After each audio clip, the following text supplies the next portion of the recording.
എടാ ഈ IPL ഒരു ഡോട്ട് ബോളിൽ ഒരു മരം പിടിപ്പിക്കുന്നൊക്കെ പറയണുള്ളതന്നെ. ഓ എവിടെ ആയിരിക്കും ഈ പിടിപ്പിക്കുന്നത്? വല്ല നോർത്ത് ഇന്ത്യയിൽ എങ്ങനെ ആയിരിക്കും. ഉണ്ട്. ഇവിടെ 2023 IPL ഈ പരിപാടി ആദ്യമായിട്ട് വരുന്നത്. 23-ലും 24-ലും നോക്കൗട്ട് റൗണ്ടിൽ ഒരു ഡോട്ട് ബോളിന് 500 മരം, ഇതായിരുന്നു അവർ പറഞ്ഞിരുന്നത്. അതും കേരളത്തിലും തമിഴ്നാട്ടിലുമായിട്ട് പിടിപ്പിക്കുന്നു. അങ്ങനെ പിടിപ്പിച്ചിരുന്നെങ്കിൽ ഏകദേശം 400 അടുപ്പിച്ച് ഡോട്ട് ബോൾ ഉണ്ടായിരുന്നു. അതായത് 2 ലക്ഷം മരം അടുപ്പിച്ച് കേരളത്തിലും തമിഴ്നാട്ടിലും ഉണ്ടാവണം ഈ 2 വർഷം കൊണ്ട്. ഇത് നമ്മളിവിടെ ആമസോൺ കാർഡാവില്ലായിരുന്നു. അവരെന്തെങ്കിലും കാണിക്കട്ടെ. പിന്നെ വേറൊരു കാര്യം ആലോചിച്ചാലേ, ഈ പരിപാടി പണ്ടേ ഉണ്ടെന്ന് തോന്നുന്നു ഈ ഡോട്ട് ബോളിന് മരം പിടിപ്പിക്കുന്നത്. അതായത് നമ്മുടെ ഈ ധോണിയൊക്കെ അരങ്ങേറ്റം കുറിച്ചില്ലേ, ആ കാലഘട്ടം മുതലേ ഉണ്ട്. അങ്ങനെ ഈ ധോണിയുടെ ഡോട്ട് ബോളിൽ പാലക്കാട് ഒരു സ്ഥലത്ത് മരം പിടിപ്പിച്ച് ആ സ്ഥലം കാടായി. കേട്ടില്ലേ, ധോണി കാട്.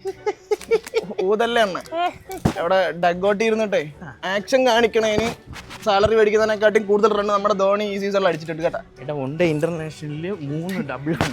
നമുക്ക് 3 ട്രോഫി ഇഷ്ടം പോലെ ട്രോഫി. നിങ്ങൾ എന്തിനാ